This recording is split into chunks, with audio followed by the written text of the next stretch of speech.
بالله من الشيطان الرجيم. بسم الله الرحمن الرحيم. الحمد لله الذي لا يبلغ مدحته القائلون ولا يحصي نعماءه العادون ولا يعدي حقه المجتهدون، الذي ليس لصفته حد محدود ولا نعت موجود ولا وقت معدود ولا أجل ممدود، فطر الخلائق بقدرته ونشر الرياح برحمته، والصلاة والسلام على الرسول المسدد المصطفى العمجد المحمود الأحمد سيدنا ومولانا ومولى الكونين جد الحسن والحسين وعاني أبا القاسم محمد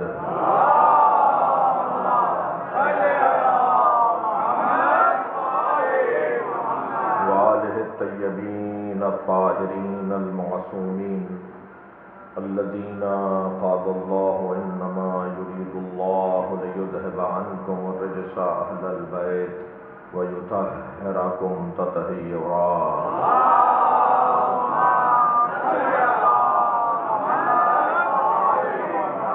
ولعنة الله على أعدائهم أجمعين من يوم عداوتهم إلى قيام يوم الدين.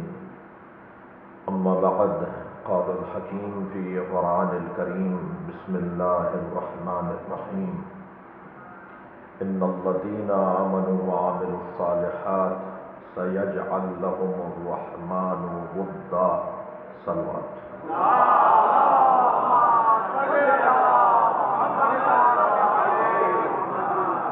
سورہ مبارکہ مریم، آیت کا نشان 96.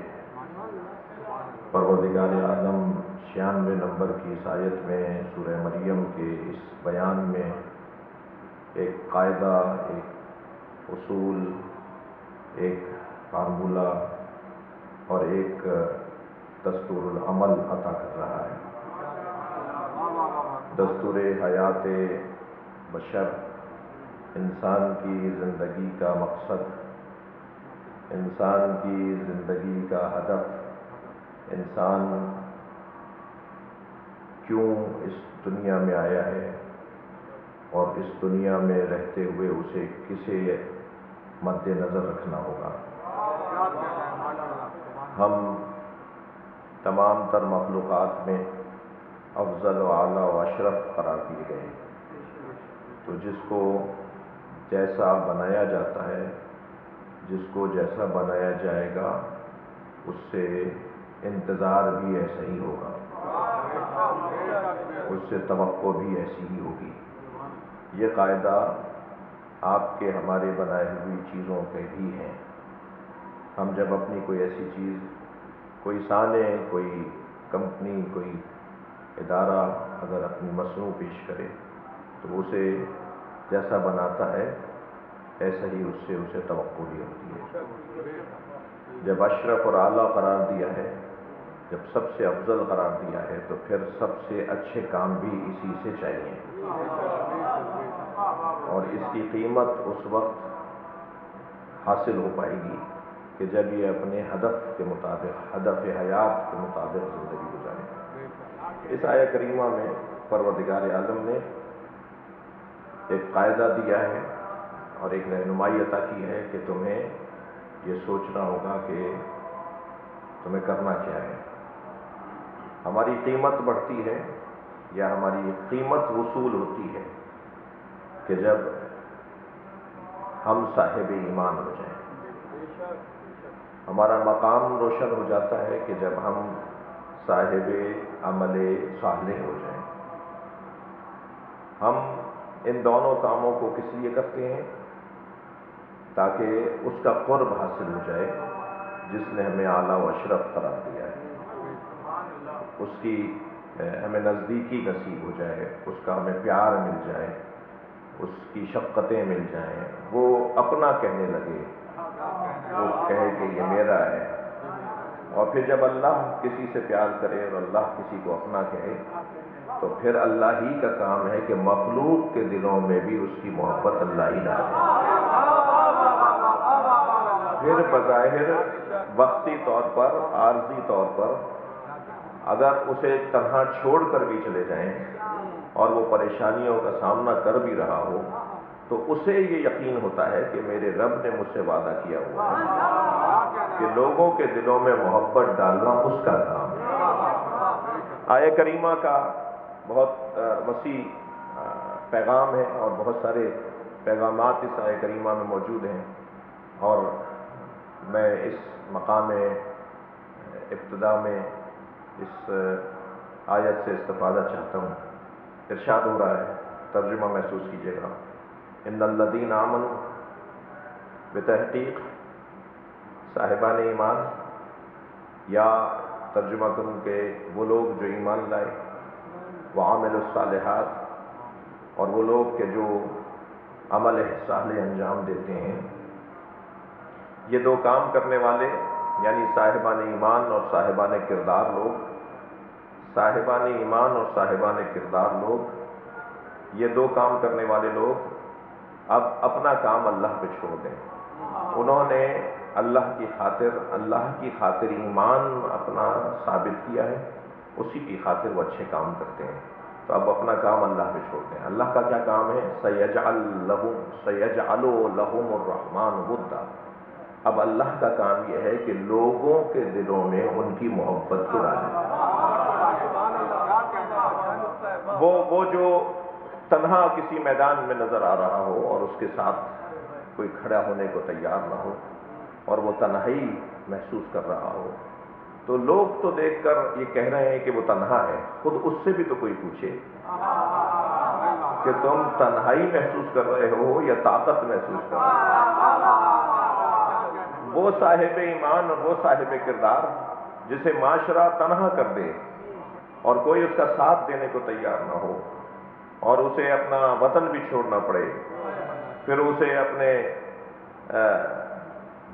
ایک عمل کو دوسرے عمل میں تبدیل بھی کرنا پڑے، پھر وہ مکہ المکرمہ چھوڑ کر بھی جا رہا ہو، پھر آہستہ آہستہ اس کے رفقا میں رستے میں ہی کمی واقع ہو رہی ہو، خبر آ رہی ہو کہ کوفہ میں کیا ہو گیا، خبر آ رہی ہو کہ فلاں منزل سے اتنے لوگوں کو شامل ہونا تھا وہ اب نہیں آ رہے، ایک شخص تو سامنے آ کر کہہ دے کہ حسین، کوفے والوں کے دل تمہارے ساتھ ہیں مگر تلواریں تمہارے اوپر چلیں گی۔ جو یہ سنتا ہوا آگے بڑھ رہا ہو، معاشرہ تو یہ کہتا ہے کہ شاید اس کے اضطراب میں اضافہ ہو رہا ہوگا، اس کے چہرے پہ پریشانی بڑھ رہی ہوگی، لیکن تاریخ نے عجب رنگ دکھایا کہ وہ جو اچھی خبریں سن نہیں رہا تھا، جو رستے میں خبر ہائے غم سن رہا تھا، وہ ان تمام باتوں کے باوجود مطمئن نظر آ رہا تھا۔ اس کے چہرے پہ اطمینان لوگوں کو اس کے ہدف سے نزدیک کر رہا تھا، اس کے چہرے کا اطمینان لوگوں کو اس کے رب سے آشنا کر رہا تھا، اس کے چہرے کا اطمینان اس کے رب پر دلیل بن رہا تھا۔ ایک بزرگ عالم دین کا بڑا حسین جملہ ہے، علامہ نقل صاحب فرماتے ہیں کہ اللہ کے وجود پر دلیلیں تو انگنت ہیں، آپ جتنی چاہیں اللہ کے وجود پہ دلیلیں موجود ہیں، مگر عصر عاشور حسین کا اطمینان یہ وجود پروردگار پر ایک روشن ترین دلیل ہے۔ وہ ان مراحل سے گزرنے کے بعد بھی مطمئن نظر آ رہا ہے۔ لوگ کہہ رہے تھے کہ وہ تنہا ہو گیا، اور پھر جب یہ قصہ آگے بڑھا اور پھر جہاں ان کے رستے کو روکا گیا اور پھر انہیں ایک ایسی وادی میں پہنچایا گیا جس وادی کا نام ہی مصیبتوں کے ساتھ جڑا ہوا ہے، جس وادی کی شناخت ہی مصیبتوں کی ہے، جس کا نام ہی مصیبت ہے، جو کرب اور بلاؤں کی سرزمین ہے، جہاں سوائے کرب اور بلاؤں کی کچھ ملنے والا نہیں ہے۔ وہ جب وہاں پہنچا ہے تو میں یہ جملہ کہہ دوں کہ اس کرب و بلا نے اسے نہیں ڈھونڈا، اس نے کرب و بلا کو ڈھونڈا ہے۔ وہ کربلا پہنچے ہیں کربلا کو ڈھونڈتے ہوئے، وہ سرزمین کہاں ہے کہ جہاں میری معراج ہونی ہے؟ وہ سرزمین کہاں ہے جہاں اللہ مجھ سے ملنے آئے گا؟ وہ سرزمین کہاں ہے کہ جہاں پوری کائنات اور اللہ کی مخلوق میری طرف متوجہ ہوگی؟ وہ سرزمین کہاں ہے کہ جو فرش تو کہلائے گی مگر عرش کی نازا ہوگی، جس پہ عرش الہی ناز کرے گا، جس پہ عرش پروردگار ناز کرے گا کہ تمہیں دیکھنا ہے تو کسی زمین کو، کربلا کو دیکھو۔ وہ زمین، اس پہ بھی پہنچنے کے بعد 2 محرم سے اور 10 محرم تک یہ 8 دنوں کا جو قیام ہے، اس میں مسلسل ان کی تنہائی میں اضافہ ہوا ہے۔ کوئی ساتھ دینے والا نہیں ہے، اور جو ہیں دینے والے وہ بھی آہستہ آہستہ ساتھ چھوڑ کر جا رہے ہیں۔ پھر کیا ہوا؟ پھر وہ لوگ بھی ساتھ چھوڑ گئے کہ جنہیں گود میں پالا تھا، جنہیں نازوں سے رکھا تھا، جن کی خواہشات اور جن کی امور کو انجام دیا تھا۔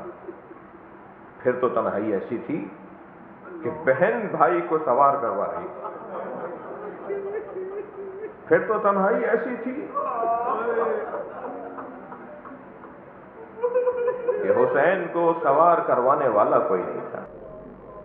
اور اگر یہ آج کی مجلس کیونکہ ایک خاص دن اور خاص وقت میں محترم مجمع کے لیے مہیا کی جا رہی ہے، تو میں اسی اول بیان میں ہی ایک جملہ کہوں کہ ان کی تنہائی تو ایسی تھی کہ لاشا اٹھانے والا کوئی نہیں تھا۔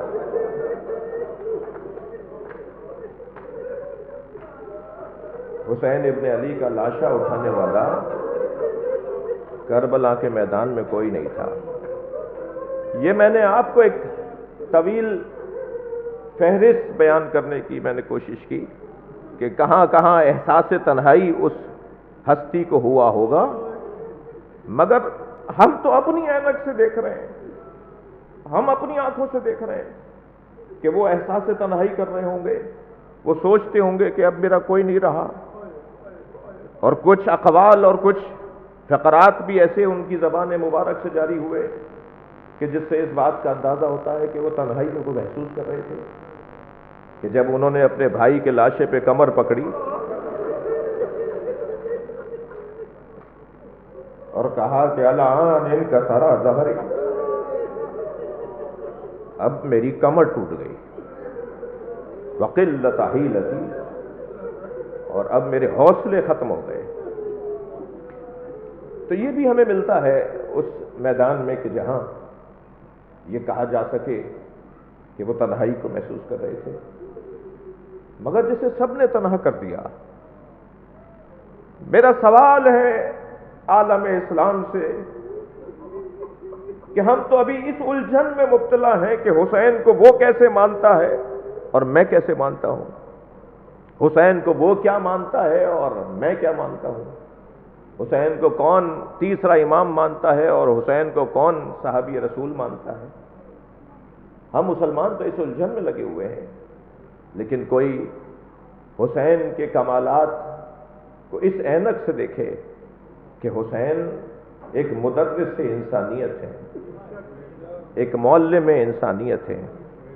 انہیں کسی مسلک اور مکتب میں محدود کر دینا یہ اپنے ساتھ تو ناانصافی ہے ہی، اس ذات کے ساتھ بھی بے عدالتی ہے۔ وہ جس نے کربلا میں تمام معاشرے کے طبقوں کو جمع کیا ہو، وہ جس نے کربلا میں تمام رشتوں کو جمع کیا ہو، وہ جس نے کربلا میں ساری قوموں کو جمع کیا ہو، وہ جس نے کربلا میں مختلف زبان بولنے والوں کو جمع کیا ہو، وہ جب سب کو جمع کر سکتا ہے تو وہ صرف کربلا میں اس نے جمع نہیں کیا، بلکہ اس نے کربلا میں جمع کر کے قیامت تک ساری قوموں کو جمع کر دیا۔ انہوں نے کربلا میں سارے رشتوں کو جمع کر کے اب قیامت تک سب رشتوں کو جوڑ دیا ہے۔ زبانوں کی بنیاد پر اپنے عقیدوں میں تفریق نہ لانا، اپنے نظریات میں تبدیلی نہ لانا، علاقے کی بنیاد پر، بارڈروں کی بنیاد پر اپنے نظریات میں فرق نہ ڈالنا، یہ پیغام کربلا کے امیر حسین کا ہے،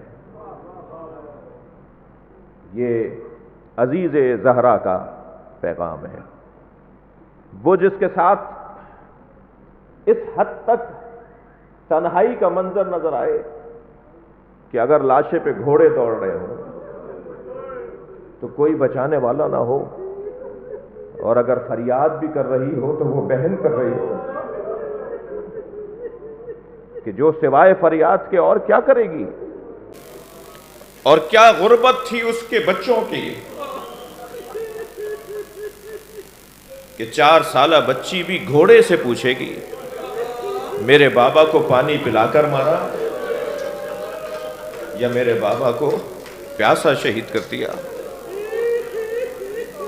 جس کی اس درجے کی تنہائی رہی ہو،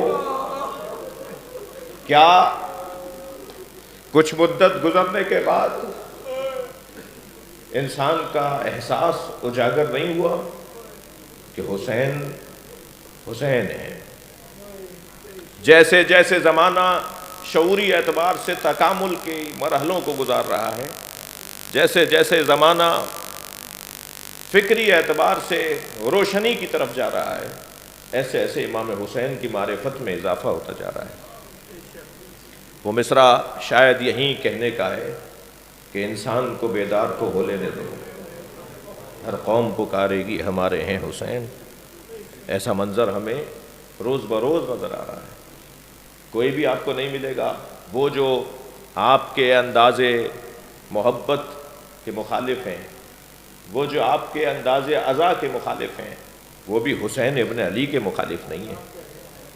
وہ بھی یہ کہتے ہوئے نظر آتے ہیں کہ یہ ایسا کرتے ہیں، مگر وہ یہ نہیں کہتے کہ حسین کو مارنے والا صحیح تھا۔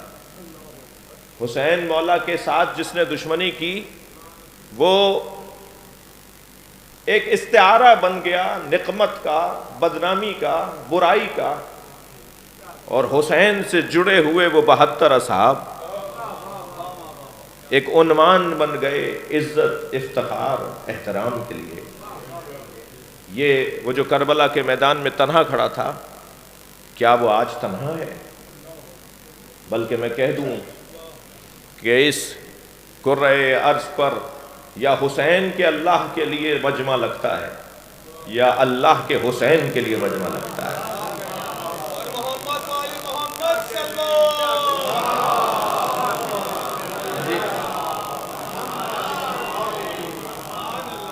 لوگوں کی محبتوں کا اظہار مختلف انداز سے، اگر صفحہ کھولا جائے کہ شاعروں نے حسین ابن علی کے لیے کیا کہا تو ایک لمبی فہرست بنے گی کہ شاعر صرف اثنا عشری شیعہ شاعر نہیں، بلکہ کوئی ہمیں سنی نظر آئے گا، کوئی ہمیں دیوبندی نظر آئے گا، پھر مسلمانوں سے اگر صفحہ پلٹیں گے تو ہمیں کوئی ہندو نظر آئے گا، کوئی ہمیں مسیحی نظر آئے گا۔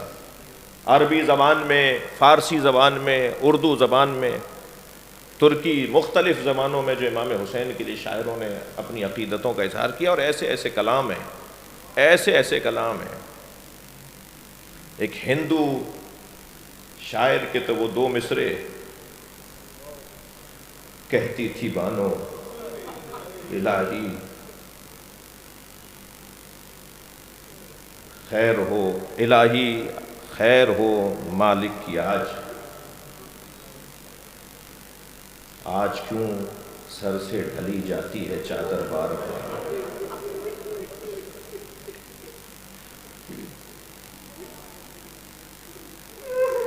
اگر مسیحی شاعروں کو دیکھیں تو امام حسین کی شان میں اس انداز سے بیان کرتے ہیں کہ ایسا لگتا ہے کہ حسین مسیحیوں کے ہیں۔ پھر آپ جدید علوم کے ماہرین کو دیکھیں تو امام حسین نے جو اپنی مناجات میں بدن کے اندر موجود اعضاء کی خلقت کے اوپر گفتگو کی ہے تو وہ یہ بیان کرتے ہوئے نظر آتے ہیں کہ حسین ابن علی نے اعضائے بدن کی خلقت پر اس انداز سے بات کی ہے جو آج کی جدید سائنس اسے تسلیم کرنے پہ مجبور ہے، اور وہ بولنے والا وہ تھا جو 1400 سال پہلے بدن کی ساخت کو بیان کر رہا تھا، جو آج جدید سائنس اگر اس پہ غور کرے تو میڈیکل سائنس کی امور میں اور مسائل میں بہتری آنا شروع ہو جائے.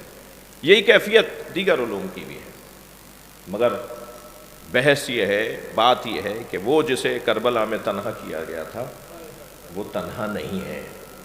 کیوں؟ اس لیے کہ اللہ کا وعدہ ہے ان الذین آمنوا وعملوا الصالحات، جو ایمان لائے اور جنہوں نے عمل صالح انجام دیا، سیجعل لہم الرحمن ودا، پھر لوگوں کے دلوں میں ان کی محبت اللہ ڈالتا ہے. میں کچھ دیر آپ سے سہارا چاہوں گا. یہ ایمان، یہ عمل صالح، جس کا نتیجہ یہ ہے کہ پھر رحمان مخلوق کے دلوں میں اس کی محبت ڈالے گا کہ جو صاحب ایمان بھی ہوگا اور صاحب کردار بھی ہوگا. ہم تو اس دروازے پر جمع ہو کر بیٹھے ہیں جس دروازے والوں کو، جس گھر کے مالکوں اور صاحبوں کو مومن نہیں کہا جاتا بلکہ ایمان کہا جاتا ہے. یعنی میں اور آپ اگر صاحب ایمان ہو جائیں تو یہ ہمارے لیے اللہ کا وعدہ ہے. میں اور آپ اگر صاحب کردار ہو جائیں تو یہ کہ لوگوں کے دلوں میں رحمان ان کی محبت ڈالے گا، یہ مجھ جیسے اور آپ جیسے لوگوں کے لیے اللہ کا وعدہ ہے. مومن ہو جاؤ، با کردار ہو جاؤ، اللہ تمہاری محبت لوگوں کے دلوں میں ڈالے گا. یہ ہم اور آپ جیسے لوگوں کی بات ہو رہی ہے. ہم سب مل کر آئے ہیں اس دروازے پر کہ جن کے ایمان کو ایمان نہیں بلکہ ان کے سانس لینے کو ایمان کہا جاتا ہے. میں انتہائی محترم سامعین سے تاریخ کا وہ صفحہ دکھانا اور روشن کرنا چاہوں گا اور واضح ہو ایک مثال کی صورت میں. اگر عبادات الہیہ میں سب سے عمدہ عبادت کا تصور کیا جائے تو وہ سجدہ ہے. وہ سجدہ ہے جو سب سے عمدہ ترین عبادت ہے. اس گھرانے کے فرد اول کا مقام یہ ہے کہ اس کے سجدے کی بات نہیں ہے، اس کی ضربت کی بات ہے. ضربت علی یوم الخندق افضل من عبادت الثقلین. علی کی خندق کے دن چلنے والی ضربت ثقلین کی عبادت پر افضل ہے.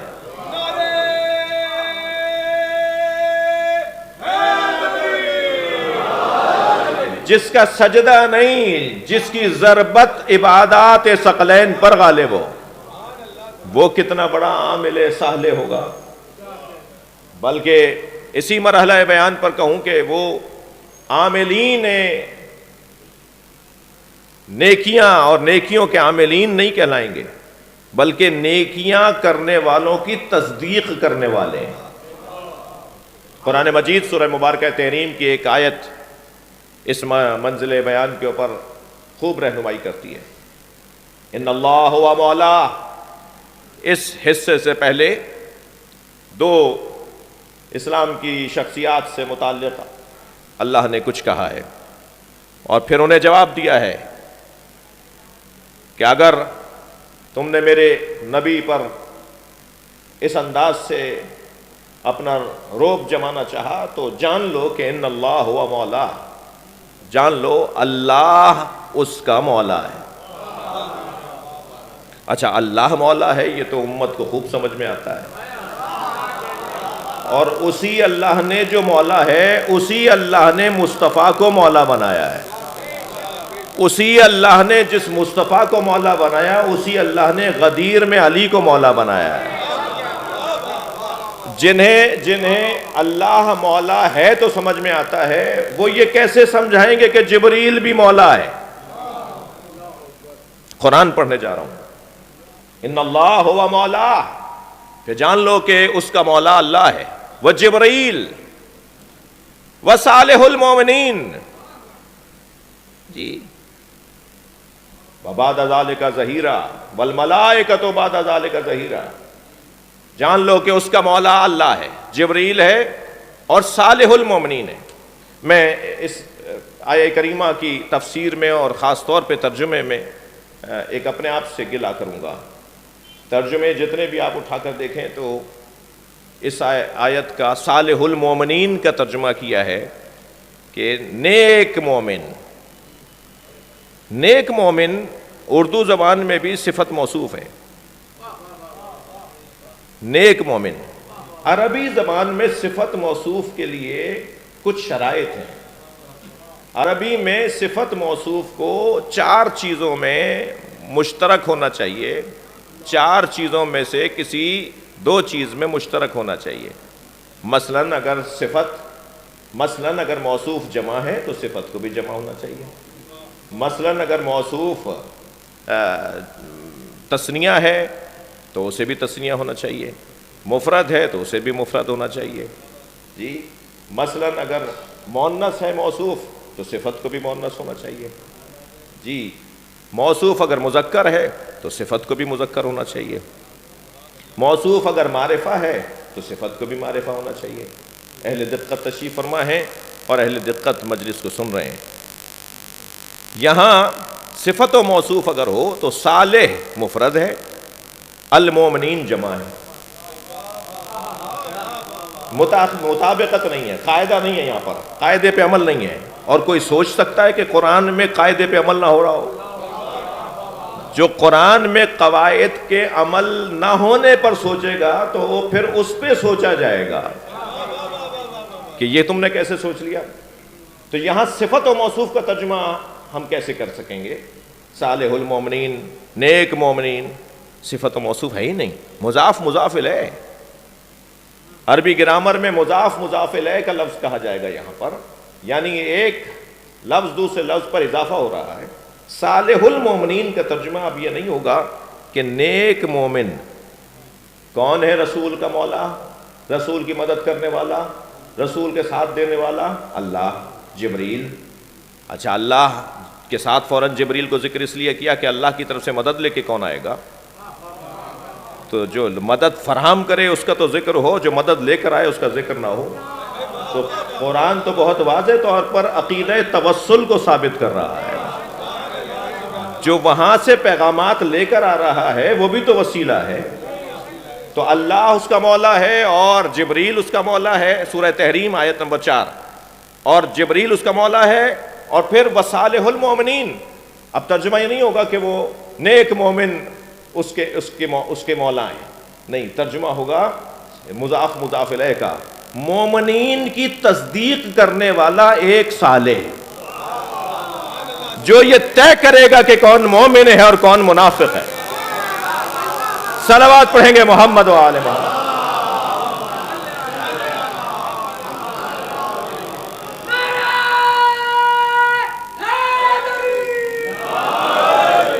جو یہ طے کرے گا کہ کون مومن ہے اور کون منافق ہے.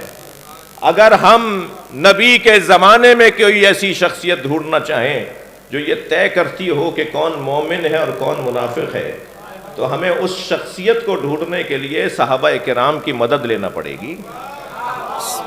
محترم صحابہ کرام نے یہ اتفاق کے ساتھ کہا کہ ہم جب یہ جاننا چاہتے تھے کہ کون مومن ہے اور کون منافق ہے تو ہم علی کے ذکر کے ذریعے سے چہرے پڑھ لیتے تھے.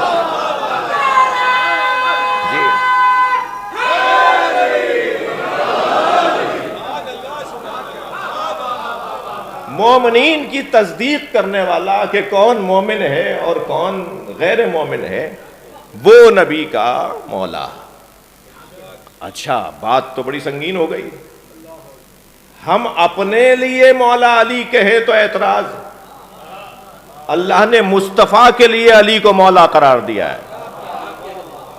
یہ قرآن ہے اور قرآن کی تشریح و تفسیر ہر اس شخص کا حق ہے کہ جس کے پاس کوئی دلیل ہو.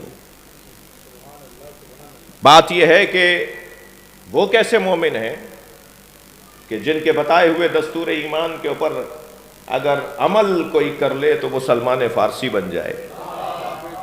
وہ کیسے مومن ہیں کہ جن کے دیے ہوئے دستور تقوی خطبہ حمام اور خطبہ متقین کی صورت میں اگر کوئی عمل کر لے تو وہ اللہ کا ولی بن جائے.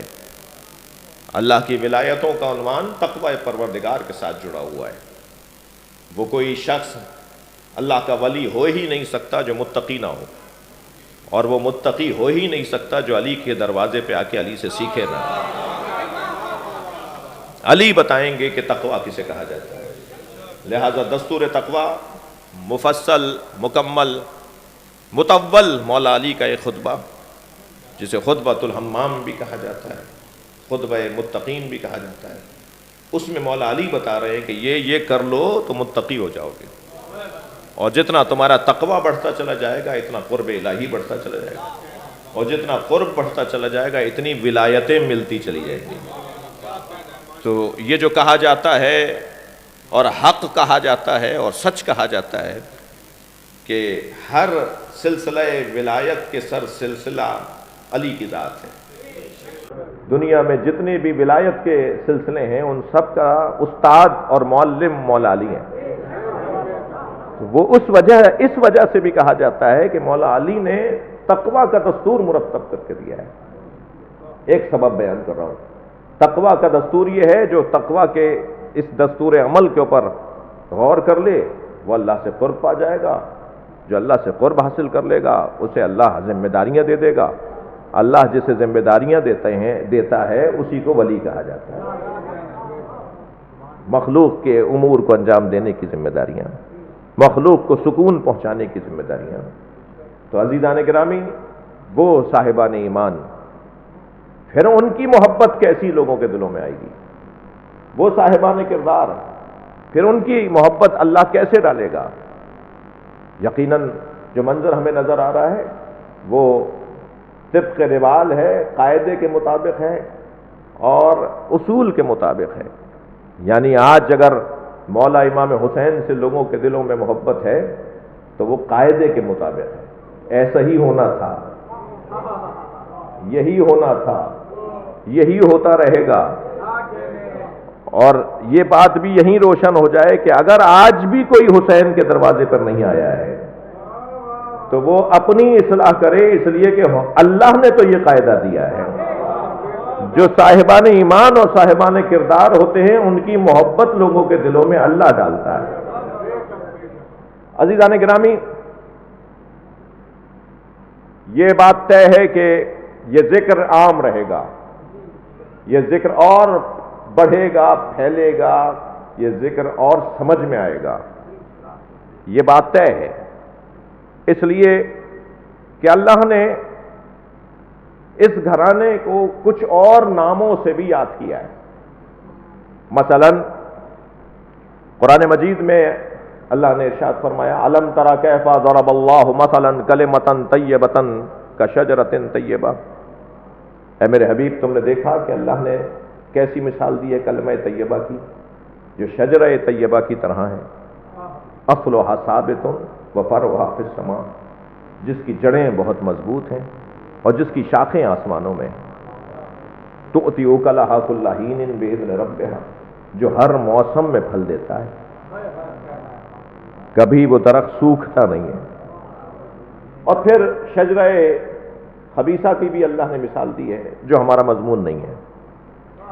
کلمہ طیبہ کی اللہ نے مثال دی، لفظ کلمہ کہہ کر اللہ نے سمجھایا ہے کہ وہ شجرہ طیبہ کی طرح ہے، اور پھر شجرہ طیبہ کی جو صفتیں وہی کلمہ طیبہ کی ہیں۔ اب اگر کلمہ طیبہ کا لفظ ذہن میں مانوس ہو جائے تو میرے اس مضمون میں اسے یوں جوڑا جائے گا کہ کلمۃ اللہ العلیٰ، اللہ نے طے کر رکھا ہے کہ اللہ کا کلمہ ہمیشہ بلند رہے گا، اللہ کے کلمے کو کوئی جھکا نہیں سکتا۔ پھر اللہ نے اس گھرانے کے لیے ایک اور اعلان کیا، وَرَفَعْنَا لَكَ ذِكْرَكَ، اے میرے حبیب ہم نے آپ کے ذکر کو بلند کیا ہے۔ میرے کم سن ساتھی، میرے ہم سن ساتھی توجہ کریں، کوئی ذکر اس وقت تک بلند نہیں ہو سکتا جب تک صاحب ذکر صاحب کردار نہ ہو۔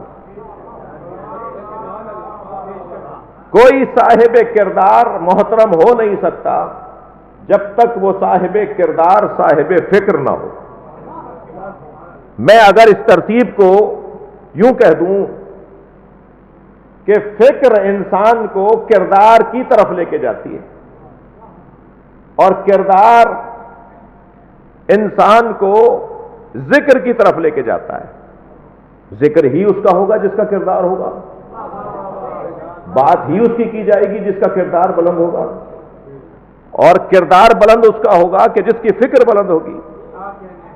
ذکر اس کا ہوگا جس کا کردار بلند ہے, کردار بلند اس کا ہوگا جس کی فکر بلند ہے. تو فکر کی بلندی کردار کی بلندی کا سفر کرواتی ہے, اور کردار کی بلندی ذکر کی بلندی تک لے جاتی ہے. جب اللہ یہ کہہ رہا ہے کہ وَرَفَعْنَا لَكَ ذِكْرَكَ, ہم نے آپ کے ذکر کو بلند کیا ہے, تو جس کے ذکر کو اللہ بلند کرے ماننا پڑے گا اس کا کردار بھی بلند ہے. عدل الہی کی بحث ہے, عدل پروردگار کا موضوع ہے. اللہ کسی کو بغیر محنت کے کوئی اجر نہیں دیتا. اللہ کسی کو کوئی عظمت عطا نہیں کرتا جب تک اسے آزما نہ لے. لہذا کردار سے پہلے پھر فکر کا مرحلہ ہے. تو جب اللہ نے اس ہستی کے لیے کہہ دیا کہ جس ہستی کے ایک دوسرے ٹکڑے کو علی کہا جاتا ہے کہ تمہارے ذکر کو ہم نے بلند کیا ہے, تو کوئی اب اس ذکر سے وابستہ ہوگا تو گویا اللہ کے ارادے کا حصہ ہے, اور اگر اس ذکر سے وہ جڑا ہوا نہیں ہے تو پھر اللہ کے ارادے سے ٹوٹا ہوا ہے. عزیزو, جب حضرت ابراہیم نے اپنی نسل کے لیے دعا مانگی تو یہی تو دعا مانگی تھی, ربنا فاجعل افئدۃ من الناس تہوی الیہم. یا اللہ, جن کو میں امام چاہتا ہوں اپنی نسل میں, جنہیں میں لسان صدق کے طور پر اپنی نسل میں مانگتا ہوں, کبھی کہا کہ مجھے سچی زبان عطا کر دے میری نسل میں, کبھی کہا میری نسل میں امامت عطا کر دے. یا اللہ, جو میں نے اپنی نسل میں تجھ سے چیزیں مانگی ہیں, میں نے جو اپنی نسل میں کچھ کمالات تجھ سے مانگے ہیں, اپنی نسل کی عظمت تجھ سے مانگی ہے, یا اللہ ایک اور چیز بھی دے دے. اب دعا کر رہے ہیں اپنی نسل کے لیے, اور وہ یہ کہ لوگوں کے دلوں میں ان کی محبت ڈال دے. یہ جو لوگوں کے دلوں میں ان کی محبت ڈال دے, یہ جو حضرت ابراہیم دعا مانگ رہے ہیں, ربنا فاجعل افئدۃ من الناس تہوی الیہم, یا اللہ لوگوں کے دلوں میں ان کی محبت ڈال دے. تو کیا حضرت ابراہیم کی دعا قبول نہیں ہوئی؟ جس نسل کی محبت حضرت ابراہیم لوگوں کے دلوں میں دیکھنا چاہتے تھے, اسی کا تو یہ جلوہ ہے. یہ حضرت ابراہیم ہی تو چاہتے تھے, اور اللہ نے دعا قبول کی ہے. کون ہے امام حسین فرزند ابراہیم؟ کون ہے مولا علی فرزند ابراہیم؟ کون ہے حسین کے نانا فرزند ابراہیم؟ جی, حضرت ابراہیم کی اولاد کی محبت اللہ نے دلوں میں ڈالی, اور پھر جب حسین ابن علی کو, جو بظاہر نومولود ہیں, بی بی نے لا کے دیا, نبی نے اپنے آغوش میں لیا, تو پہلا دعائیہ کلمہ یہی فرمایا, ربنا فاجعل افئدۃ من الناس تہوی الیہم. یا اللہ, لوگوں کے دلوں میں اس کی محبت ڈال دے. یا اللہ, لوگوں کے دلوں میں اس کی محبت ڈال دے. اور یہی نہیں, بلکہ بھرے دربار میں علی کی علی بیٹی, بھرے دربار میں حسین کی اسیر بہن, جب یزید سے خطاب کیا, بی بی نے فرمایا کہ قیدک وجہد جہدک فوالذی شرفن بالوحی والکتاب. تو جتنی چالیں چل سکتا ہے چل, تو جتنی کوششیں کر سکتا ہے کر, مگر یہ جان لے کہ اس اللہ نے ہمیں وحی اور قرآن کے ذریعے شرف عطا کیا ہے. وحی ہمارے گھر میں اترتی ہے, قرآن ہمارے گھر میں اترا ہے. ہاتھوں میں رسی باندھ کر کوچا بکوچا دیار بدیار پھرا کر تو یہ نہ سمجھ کے تو نے ہماری عزت میں کمی کر دی ہے. عزت کا یہ مفہوم ہی نہیں ہے جسے تو نے عزت سمجھا ہے. تیری ساری کوششیں ایک طرف، مگر یہ جان لے کہ ہم وہ ہیں کہ جہاں فرشتہ اترتا ہے، ہم وہ ہیں جہاں قرآن اترا ہے. ہمیں وحی کے ذریعے اور قرآن کے ذریعے اللہ نے عظمتیں عطا کی ہیں. ہماری عظمتیں تو چھین نہیں سکتا. عزیزو، اس حسین ابن علی کو کربلا میں گھیر کے مار دیا.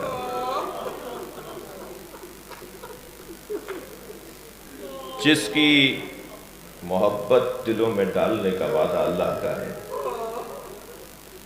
اس لیے کہ ایمان بھی اس درجے پر کہ جیسے جیسے لاشیں اٹھاتے جا رہے تھے، ایسے ایسے حسین کے چہرے پہ تازگی بڑھتی جا رہی تھی. مقتل نگاروں کا کہنا یہ ہے کہ چہرے پر، رخساروں پر سرخی بڑھ رہی تھی، جو اطمینان قلب کی علامت ہوا کرتی ہے. اور لاشیں بھی ایسے لاشیں اٹھائے، بلکہ میں یوں کہہ دوں کہ کوئی ایک مجاہد بھی تو نہیں تھا جس کا لاشا حسین اٹھا کے نہ لائے ہو. حتیٰ غلاموں کے لاشیں بھی بڑھ کر امام حسین آغوش میں لیتے تھے. حر کے بیٹے علی ابن حر نے جب اپنے بابا کو سلام کیا ہے، میں پوچھ سکتا ہوں صاحبان اولاد سے کہ حر کتنی جلدی پہنچے ہوں گے اپنے بیٹے کے لاشے پر، اپنے بیٹے کے جسد پر. بابا میرا سلام آخر. حر کتنی جلدی روانہ ہوئے ہوں گے اپنے بیٹے کے لاشے کی طرف، اپنے بیٹے کی آواز کی طرف. مگر سنیں گے جب حر پہنچے تو کیا دیکھا؟ حسین پہلے سے موجود ہے. اور امام حسین نے حر ابن یزید ریاحی کے بیٹے علی ابن حر کا لاشا اٹھایا ہوا ہے. آگے بڑھ کر کہا، مولا یہ غلام زادہ ہے، مولا یہ لاشا مجھے دے دیجئے. فرمایا حر جوان کی میت باپ نہیں اٹھاتا. اجرکم اللہ، اجرکم اللہ. آپ کی آوازیں بلند ہو رہی ہیں، اللہ آپ کو اس کا اجر و ثواب عطا فرمائے. یہ رونا، یہ آپ کا گریہ، یہ صدائے گریہ، یہ آرزو اہل بیت ہے، یہ سنت مصطفیٰ ہے. حسین کی زندگی میں نبی روئے ہیں اور شہید زندہ ہوتا ہے. زندہ پہ رونا نبی کی سنت ہے. اور ایسے روئے ہیں کہ حضرت ام سلمہ حجرے میں آ گئی. روایت کہتی ہے کہ بلند آواز سے، نبی کے گریے کی آواز تھی، بلند آواز سے رو رہے تھے. بی بی فرماتی ہیں کہ میں حجرے میں گئی تو میں نے کیا دیکھا؟ حسین کا کرتا اتارا ہوا ہے اور حسین کے سینے کو اپنے سینے سے لگایا ہوا. میں نے کہا یا رسول اللہ، آپ اس طرح حسین کو لے کر کیوں رو رہے ہیں؟ فرمایا مجھے ابھی جبریل نے آ کر بتایا ہے کہ اس سینے پہ گھوڑے دوڑیں گے. یہ وہ لب ہوں گے جس لبوں کی توہین کی جائے گی. میرے بچے کو کربلا میں بھوکا پیاسا مارا جائے گا. اس وقت حسین زندہ تھے، کمسن تھے، نانا کی آغوش میں تھے، اور نبی کا گریہ بتا رہا تھا کہ حسین پہ رونے والوں کا مقام کیا ہے. عزادارو، میرے مولا نے لاشیں تو بہت اٹھائے، مگر کربلا کے میدان میں 4 لاشوں پہ حسین بہت روئے ہیں. اجرکم اللہ، اجرکم اللہ. 4 لاشوں پہ حسین بہت روئے ہیں. ان میں سے پہلا لاشا عباس کا لاشا، وہ کڑیل جوان بھائی، وہ 36 سالہ جوان بھائی جسے دیکھ دیکھ کر حسین حوصلہ پاتے تھے. اس کا لاشا امام حسین نہر کے کنارے چھوڑ آئے، مگر موڑ موڑ کر بھائی کا لاشا دیکھتے رہے. اجرکم اللہ. اجر حق ہے ایسے ہی رونے کا، حق ہے ایسے ہی رونے کا. بلکہ کوئی پوچھے جناب زہرا کے دل سے، کوئی پوچھے امام حسین کے لاشے پہ آنے والی ماں کے دل سے. ایک لاشا جس پر امام بہت روئے ہیں وہ حضرت عباس کا لاشا ہے. ایک لاشا جس پر امام حسین بہت روئے ہیں، نام سنیں گے، وہ عباس کے تربیت یافتہ ایک ایسے جوان کا لاشا ہے جس کے لیے وہ کہتے تھے کہ مجھے عباس جیسے چچا نے تربیت دی ہے، وہ علی اکبر کا لاشا، بہت روئے اپنے بچے کے لاشے پر۔ بڑا سخت امتحان تھا امام حسین کا۔ تیسرا لاشا حضرت قاسم کا لاشا ہے، اور چوتھے لاشے کا نام سنیں گے، عزادارو چھوٹا بہت تھا مگر حسین سے اٹھتا نہیں تھا، کبھی آگے جاتے تھے انا للہ و انا الیہ راجعون، کبھی حسین الٹے پیر واپس ہوتے تھے۔ اس کیفیت میں امام حسین نے علی اصغر کا لاشا اٹھایا ہوا ہے۔ اجرکم اللہ، اجرکم اللہ۔ اب کربلا کا میدان ہے اور زہرا کا لال تنہا ہے۔ اب حسین ابن علی گھوڑے پر بیٹھے دشمن سے خطاب کر رہے ہیں، اور دشمن سے فرمایا ام علی دماء سبقتها، کیا میں نے کوئی خون ناحق گرایا ہے؟ کیا میں نے دین بدل دیا ہے؟ کیا میں نے شریعت بدل دی ہے؟ اگر میں نے یہ سب کچھ کام نہیں کیے تو تم مجھے قتل کیوں کرنا چاہتے ہو؟ تو ایک شخص گھوڑے کی پشت پہ کھڑا ہو گیا، کربلا کا میدان ہے، عصر عاشور کا لمحہ ہے، کھڑے ہو کر کہتا ہے بغضاً لأبیک، حسین ہم تمہیں تمہارے بابا کی وجہ سے مارنے آئے ہیں۔ حسین مولا کربلا کا میدان، دشمن کا جواب، حملے کا جواب دیتے ہوئے زخموں سے چور، گھوڑے پہ ڈگمگانے لگے، دائیں گرتے تھے تو ہاتھ کا اشارہ کر کے کہتے تھے لا واللہ، بائیں گرتے تھے تو ہاتھ کا اشارہ کر کے کہتے تھے لا واللہ، مجھے نہیں چاہیے، مجھے نہیں چاہیے۔ کون کیا دے رہا تھا حسین کو؟ دشمن تو حسین کو مارنے کے لیے اتفاق کر چکا تھا، مگر ایسا مرحلہ آیا کہ گھوڑے نے گھٹنے ٹیک دیے، امام زین سے زمین کی طرف آئے۔ میں نے ایک بزرگ عارف اللہ کے ولی عالم دین سے یہ جملہ سنا کہ جب حسین گرتے ہوئے کہتے تھے لا واللہ مجھے نہیں چاہیے، تو زہرا آگے بڑھ کے کہتی تھی میری گود میں آ جاؤ۔ کبھی نبی آگے بڑھ کے کہتے تھے حسین میری آغوش میں آ جاؤ، اور حسین کہتے تھے نانا یہ میرا امتحان ہے، اماں یہ میری آزمائش ہے۔ اور حسین گھوڑے سے زمین پر آ گئے۔ وہ بڑا سخت وقت تھا اہل بیت حسین کے لیے، اہل بیت مصطفیٰ کے لیے۔ بہن ایک ٹیلے پہ کھڑی دیکھ رہی تھی، وہ کہاں جائے اور کس سے فریاد کرے، کس سے پکارے کہ کوئی ہے جو نبی زادے کو بچائے، اس لیے کہ سارے اعوان و انصار اور احباب تو مار دیے گئے۔ اب وہ مرحلہ آیا کہ خنجر گلے پہ چلنے لگا۔ وہ خنجر نہیں چلتا تھا، زمین کربلا کو زلزلہ آتا تھا، سیاہ آندیاں چلتی تھیں۔ ایک ایسا مرحلہ آیا کہ سیاہ آندھی جب تیز ہوئی اور زمین کربلا جب ہلنے لگی تو یہ دکھیا بہن جائے تو کہاں جائے؟ بس یہی سمجھ میں آیا کہ زین العابدین کو اٹھائے۔ خیمے میں جا کر بازو ہلایا، زین العابدین اٹھو، کہا پھوپھی اماں ذرا سہارا دیجئے۔ عصا کے سہارے سے پھوپھی نے بھتیجے کو اٹھایا۔ جیسے ہی کھڑے ہوئے تو آواز دی پھوپھی اماں ذرا خیمے کا پردہ ہٹائیے۔ پھوپھی اگر میں صحت یاب ہوتا تو آپ کو زحمت نہ دیتا۔ جناب زینب نے خیمے کا پردہ ہٹایا تو نیزے کی انی پہ حسین کا سر، آواز آئی السلام علیکہ یا ابا عبداللہ۔